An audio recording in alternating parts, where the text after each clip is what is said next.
Hello students, welcome to geometry-school.in। एक बार फिर आप सबका स्वागत है मेरे साथ हमारे बैच में जिसका नाम है जीरो टू हीरो बैच, जहां अभी मैंने सेट रिलीज किए हुए हैं for your upcoming exam that is RIMC that is going to be held in the next month. तो यहाँ पर हम स्टैटिक जीके और जीके का पोर्शन कवर कर रहे हैं। बेसिकली पहले हम ज्योग्राफी और बायो से और केमिस्ट्री से कुछ टॉपिक कवर कर चुके हैं, इवन हम फिजिक्स का भी एक टॉपिक कवर कर चुके हैं, लाइट रिफ्लेक्शन एंड रिफ्रैक्शन। अगर आपने अभी तक उन वीडियोस को नहीं वॉच किया है तो आप कर सकते हैं। साथ ही आप हमारा चैनल को सब्सक्राइब कर लीजिए, बेल आइकन को हिट कर लीजिए, जिससे आपको मेरी वीडियोस का अपकमिंग नोटिफिकेशन मिलता रहे, जहां पर मैं आपको कंसेप्ट एक ही वीडियो में प्रॉपर कंसेप्ट, प्रीवियस ईयर के क्वेश्चंस, साथ ही प्रैक्टिस क्वेश्चंस हम यहां पर सॉल्व कर रहे हैं, जिससे कि आपका क्वेश्चन ऐसा एग्जाम में हिट हो सके और आप उसे बिल्कुल करेक्टली सॉल्व कर सके। तो आज के बैच में मैं आपके लिए लेके आई हूं एक और नया topic from the biology portion that is micro organism. Every year एक न दो क्वेश्चन नहीं तो एक क्वेश्चन यहां से आता ही है, वरना 2 क्वेश्चंस भी आपके जून सेशन और दिसंबर सेशन में आ रहे हैं माइक्रोब से। तो ये टॉपिक आपका डिजीज से अलग है। डिजीज में हमने पैथोजन रिलेटेड डिजीज पढ़ा था, वो सेपरेट पार्ट है। यहां हम माइक्रोब्स को डिटेल में पढ़ेंगे और किस तरह के क्वेश्चन इसके प्रीवियस ईयर में आए हैं मैं आपको यहां पर अभी सॉल्व कराऊंगी और कुछ नए क्वेश्चन हम यहां पर सॉल्व करेंगे। इसलिए वीडियो को पूरा देखें, ज्यादा से ज्यादा लाइक करें और बच्चों चैनल को सब्सक्राइब कर लीजिए। अगर आपने अभी तक बेल आइकन को प्रेस नहीं किया है तो कर लीजिए, जिससे आपको मेरी अपकमिंग वीडियोस का नोटिफिकेशन मिलता रहे और आपका स्टैटिक जीके का पोर्शन तो यूट्यूब पर ही कवर हो जाए। तो चलिए आज के बैच में स्टार्ट करते हैं हमारा नया topic for the GK section. First of all, student, if you want to become the excellent performer in RIMC exam or you want to get the all India rank first, so you must follow our videos, or if you want to see your face here, you can join our upcoming batch that is foundation batch that is going to be start from 10th of June। next month से ये batch start होने जा रहा है for your December exam, क्योंकि यहाँ पर RIMC हमारा 2 टाइम्स कंडक्ट होता है इन द जून और in the month of December. तो यहाँ पर दिसंबर मंथ के लिए हम एक फाउंडेशन बैच स्टार्ट करने जा रहे हैं, जिसमें आपका maths descriptive portion, even English जो आपका डिस्क्रिप्टिव पोर्शन है, और static GK that is 75 questions from the static GK, ये सिलेबस हम कवर कराएंगे up to December with the mock test and the concepts. Okay, तो आप अगर all India rank first gain करना चाहते हैं और द एक्सीलेंट परफॉर्मर बनके यहाँ पर अपना फेस चाहते हैं तो you must join our batch. For more details see the description box.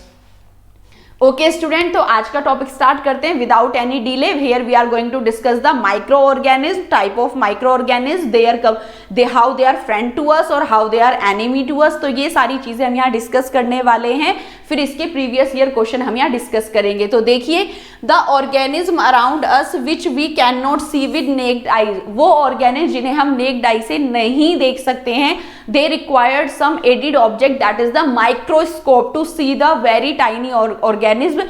The organism are known as microorganism or the microbes. Very tiny. Micro means tiny, बहुत छोटे.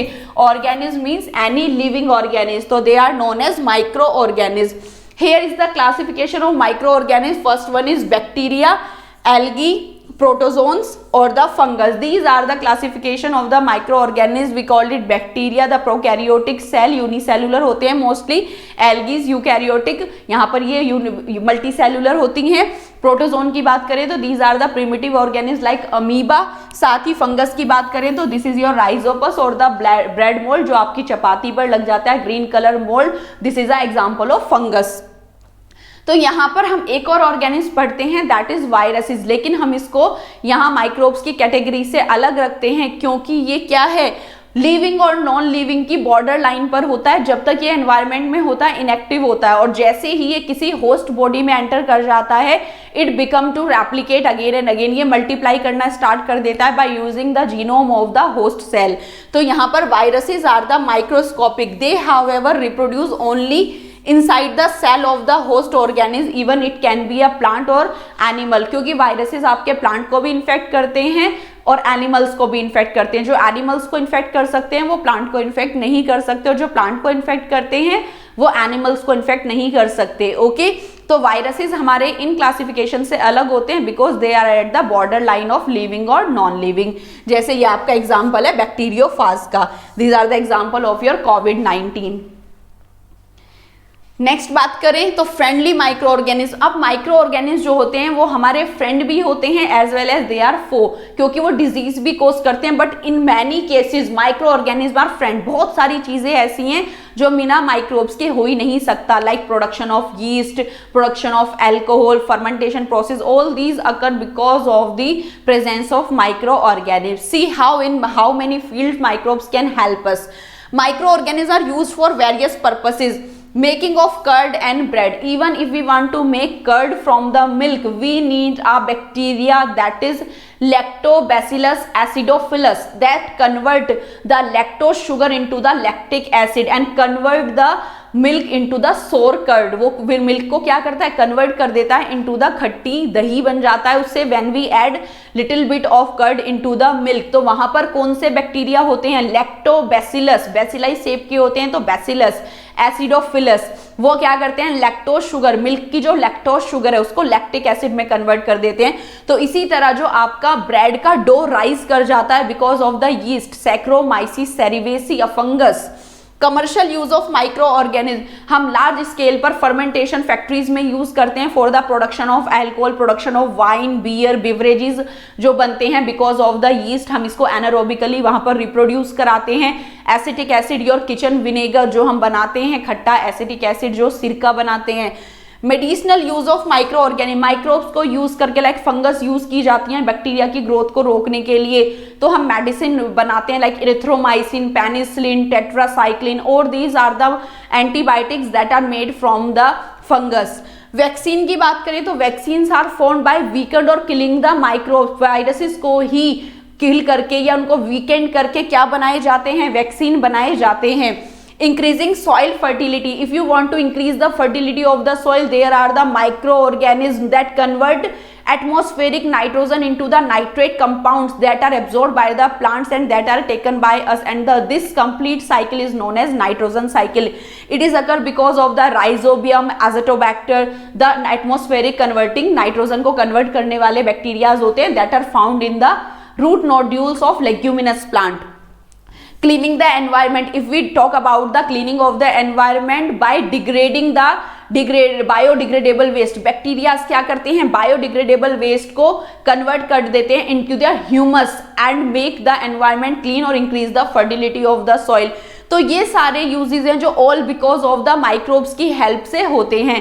तो in that case they are friend to us. If we talk about their foe, कि वो हमारे foe कैसे हैं, तो they cause several diseases in the human beings like typhoid occur due to the bacteria, cholera, all these diseases are caused by the bacteria. Fungus जो हमारे plant को road कर देती हैं, हमारे फूड को स्पॉइल कर देती है, जैसे कि आपने देखा है फूड स्पॉइल हो जाता है due to the growth of the micro organism. Chapati, bread हमारी राइजोपस की वजह से बेकार हो जाती है, तो in that case they are foe to us, वो हमारा नुकसान करते हैं। तो इसी तरीके से microbes are helpful even harmful to us. यहाँ पर हम कुछ प्रोसेस पढ़ेंगे जो बहुत इंपॉर्टेंट है फॉर द एग्जाम पर्पस, और इसी से ही क्वेश्चन मोस्टली आपके आते हैं। तो यहाँ पर जो आपने प्रोसेस देखा है फर्मेंटेशन, जिसमें शुगर पे क्या किया जाता है, यीस्ट, सैक्रोमाइसिस सेरिवेसी एक फंगस होती है, सैक्रोमाइसिस जो आपकी शुगर की सैक्रीन को कन्वर्ट कर देती है into the alcohol, that is Saccharomyces cerevisiae, जिसमें प्रोडक्ट होता है little bit amount of energy CO2 in a large amount and your sugar converted into the alcohol for the production of beer, wine, acetic acid। तो इस process को कहा जाता है fermentation. The process of conversion of sugar into the alcohol, sugar को alcohol में convert करने के प्रोसेस को कहा जाता है fermentation. And it was discovered by Louis Pasteur in 1857। Louis Pasteur ने फर्मेंटेशन के प्रोसेस को डिस्कवर किया था इन द ईयर 1857। तो आपको ये याद रखना है फर्मेंटेशन किसने इन्वेंटेड किया था, that is the Louis Pasteur. और इनका एक और प्रोसेस है that is known as pasteurization, जहां पर मिल्क को पास्चराइज किया जाता है to stop the growth of the micro organism, जिससे कि मिल्क खराब ना हो सके, that is known as the pasteurization, जिसमें मिल्क को 70 अबव डिग्री सेल्सियस पर बहुत तेजी से गर्म किया जाता है 15 to 30 सेकेंड्स के लिए, और फिर उसे एकदम से चिल कर दिया जाता है। That process is known as pasteurization and this is fermentation. In 1929, Alexander Fleming discovered the first antibiotic that is penicillin। इन्होंने ये बनाई थी by a fungus, using a fungus that is penicillium notatum, penicillium notatum Alexander Fleming को credit जाता है first antibiotic discover करने का, that is the penicillin, और जो एक फंगस से बनाई गई थी जिसका नाम था पेनिसिलियम नोटेटम। इन्होंने एक कल्चर किया हुआ था इन पैट्री प्लेट, अपने बैक्टीरियाज ग्रो किए हुए थे, लेकिन इन्होंने देखा आफ्टर 2 और 3 days the growth of the bacterias stop हो गई थी, बैक्टीरिया किल होने लगे थे, और वहां पर इन्होंने एक और कल्चर देखा, उसके पास देयर इज अ फंगस वहां, तो फंगस ग्रो कर रही थी, बैक्टीरिया को रिड्यूस कर रही थी, उसी से ही आपकी penicillin, erythromycin, all these are the antibiotics that are made from the fungus. Edward Jenner discovered the vaccine for small pox in 1798, जो चेचक होती है स्मॉल पॉक्स जिसको कहा जाता है, उसका वैक्सीन का जो क्रेडिट जाता है डिस्कवर करने का, वो किसको जाता है, that is a viral disease, ये वायरस से होने वाली डिजीज है, स्मॉल पॉक्स, ये हुई थी 1798 में, इसको डिस्कवर किया गया था बाय द एडवर्ड जेनर। तो student it was all about the concept of micro organism, की किस तरीके से इंपॉर्टेंट पॉइंट मैंने यहाँ पर आपको माइक्रो ऑर्गेनिज्म के शो करे। देखते हैं कि RIMC के एग्जाम में प्रीवियस ईयर्स में किस तरह के क्वेश्चन आए हैं, तो जल्दी से अपना पेन पेपर निकाल लीजिए और आप भी मेरे साथ सॉल्व करेंगे और मुझे कमेंट बॉक्स में बताएंगे कि आज आपने कितना मार्क्स गेन किया। Fungi are plant that lack dash, RIMC दिसंबर 2020 में ही आया हुआ क्वेश्चन है कि फंगस वो प्लांट्स होते हैं जिनमें क्या नहीं होता, oxygen, carbon dioxide, chlorophyll, none of these. तो what will be the correct answer, the correct answer is chlorophyll, correct answer will be chlorophyll, क्योंकि फंगस में क्लोरोफिल पिगमेंट नहीं पाया जाता, they are heterotrophic, they are depend on the other organism for food. Algae होती हैं जिनके अंदर chlorophyll होता है, just similar to the plants, okay, they are autotrophic in nature, तो correct answer is chlorophyll. Next, Penicillium is a, Penicillium क्या है, ये मैंने अभी आपको पढ़ाया था, जिससे एक एंटीबायोटिक बनाई जाती है, तो पेनिसिलियम क्या है, RIMC जून 20 में आया था ये क्वेश्चन। तो Penicillium notatum is a fungus that stop the growth of a bacteria. I hope आपका भी करेक्ट आ रहा होगा। विच of the following organism can do aerobic respiration, इनमें से कौन से ऑर्गेनिज्म एरोबिक रेस्पिरेशन करते हैं। यीस्ट एनारोबिकली रिप्रोड्यूस करती है, एंड इसमें हम क्या करते हैं, इसको in the absence of air grow करते हैं, जिससे कि चीजों को सड़ाकर वाइन और बियर बनाई जाती है, तो ये एनारोबिकली रिप्रोड्यूस करती है। लीच एरोबिकली करती हैं। फिश आप जानते हैं गिल्स से ब्रीथ करती है एयर, तो हमारा एक ही फीडबैक यहाँ पर एक ही आंसर आता है कि एरोबिक रेस्पिरेशन की हम बात करें तो विच of the following can do, तो यहाँ पर स्टूडेंट ये भी एरोबिकली, ये भी क्या करती है, एरोबिकली करता है, अमीबा भी रेस्पायर करता है एरोबिकली। तो हमारा क्वेश्चन यहाँ पर क्या होना चाहिए कि which of the following organism can do anaerobic respiration, anaerobic कौन करता है, क्योंकि all these are the aerobically, leech भी एरोबिकली करती है, अमीबा भी एरोबिकली रेस्पायर करता है in the fresh water, leech भी। तो क्वेश्चन यहाँ पर क्या होना चाहिए, या तो विच ऑफ द फॉलोइंग नोट होना चाहिए एरोबिक, या कौन सा एरोबिक करता है, तो ये इस तरीके से, अगर यहाँ नोट होता तो यीस्ट हो जाता, और एनारोबिकली पूछा है तो yeast is the correct answer, क्योंकि ये रिप्रोड्यूस करती है एनारोबिकली। तो यहाँ पर एनारोबिकली का मतलब है कि जिसमें आप एयर की एब्सेंस रखते हैं और चीजों को एनारोबिकली यहाँ पर यीस्ट को रिप्रोड्यूस कराते हैं, जिससे कि CO2 जनरेट होती है। तो यहाँ पर ये कैसे रेस्पायर करती है, एनारोबिकली, ओके। तो this is the correct answer when the question is about the anaerobic respiration. Mushroom is a, mushroom क्या है, RIMC दिसंबर 18 में पूछा गया, एक सैप्रोट्रोप जो dead and decay substance पर ग्रो करता है, तो mushroom is a saprotroph. Name a gas released which is used in the fermentation of sugar, जब फर्मेंटेशन ऑफ शुगर होता है मींस अल्कोहल का प्रोडक्शन होता है, तो लॉट ऑफ अमाउंट में कौन सी गैस रिलीज होती है, अभी मैंने आपको यहाँ पर प्रोडक्शन भी दिखाया था अल्कोहल का। तो which gas is released at the time of anaerobically respiration of yeast, that is carbon dioxide in a large amount. Yeast is used in making bread, देखिए यीस्ट से कितने सारे क्वेश्चन आने कमर्शियली प्रोडक्शन में, इसलिए मैंने आपको स्पेशली शो किया था, कमर्शियल प्रोडक्शन में यीस्ट का बहुत ज्यादा यूज होता है। Yeast in making bread is a fungus plant bacteria seed, तो yeast is a fungus, Saccharomyces cerevisiae. Smallest organism capable of autonomous growth and reproduction, एक स्मॉलेस्ट ऑर्गेनिज्म होता है, माइक्रो ऑर्गेनिज्म में सबसे स्मॉलेस्ट साइज का होता है और ऑटोनोमसली अपनी ग्रोथ कर सकता है, रिप्रोड्यूस कर सकता है, ये हमारे ऑर्गन्स में पाया जाता है। और द मोस्ट स्मॉलेस्ट, सबसे smallest organism pneumonia like, pleuropneumonia like organism, इसका PPLO अदर नेम होता है and the other name is mycoplasma, smallest bacteria होता है, ये बैक्टीरिया फैमिली का है, okay. The reaction which convert sugar solution into the alcohol. देखिए यीस्ट से रिलेटेड, फर्मेंटेशन से रिलेटेड कितने सारे क्वेश्चन अब तक आ चुके हैं। तो यहाँ पर करेक्ट आंसर क्या है? सल्फोनिफिकेशन, हाइड्रोजनेशन, फर्मेंटेशन, हाइड्रोलिसिस। तो correct answer is fermentation. The production of alcohol by using the yeast is known as fermentation. Sodium benzoate is a, RIMC दिसंबर 14 में आया है। सोडियम बेंजोएट क्या है? वैक्सीन है, कोई प्रिजर्वेटिव है, सोडियम बाइकार्बोनेट है, कैल्शियम बाइकार्बोनेट है। तो it is a food preservative जो आपके पिकल्स में यूज किया जाता है to preserve the pickles. Pickles जब तैयार किए जाते हैं तो उसमें ये ऐड किया जाता है। तो sodium benzoate is a preservative that is used in the products to preserve it for the long time. ये थे क्वेश्चन जो हमारे प्रीवियस ईयर्स में आए हैं। अब हम डिस्कस करेंगे कुछ क्वेश्चन जिसका आंसर आपको भी करना है और मुझे आप बताएंगे कमेंट सेक्शन में कि आपका चैप्टर कितना प्रिपेयर हो चुका है। Malaria is caused by a protozoa. एक असर्शन है, एक कथन है यहाँ पर कि मलेरिया प्रोटोजोआ से होता है। The disease is transmitted by mosquito. Yes, और ये डिजीज मॉस्किटो से ट्रांसफर होती है। तो आप जानते हैं malaria is caused by a protozoa that is Plasmodium. और ये कौन सी मॉस्किटो से फैलती है? फीमेल एनाफ्लीस से। तो क्या यहाँ पर असर्शन रीजन के लिए बिल्कुल ट्रू है? Absolutely correct. तो यहाँ पर वो both reason and assertion are true and the reason is the correct explanation. वो असर्शन कथन का बिल्कुल करेक्ट एक्सप्लेनेशन है। तो A is the correct answer कि जो हमारा असर्शन है वो बिल्कुल ट्रू है और उसके लिए जो रीजन दिया गया है वो भी बिल्कुल ट्रू है। आई होप आपको ये क्लियर होगा question. Penicillin is an antibiotic which is extracted from. Penicillin एक एंटीबायोटिक है जिसको एक्सट्रैक्ट किया जाता है फ्रॉम अ फंगस। ये हम डिस्कस कर चुके हैं। बिल्कुल बच्चों उसी तरह के क्वेश्चन है, उनको घुमा के ऐसे भी आपसे एग्जाम में पूछा जा सकता है और आप देख चुके हैं कि RIMC इसी तरह के क्वेश्चन यहां से पूछ रहा है।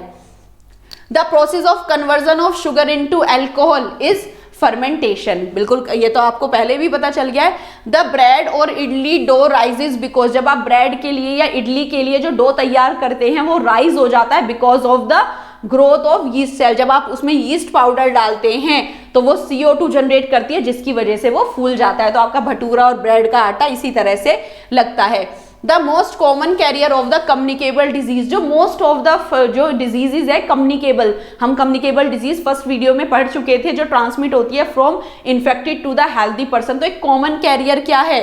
That is the house fly. House fly बहुत सारी आपकी इंटेस्टाइनल डिजीज कॉज करती है।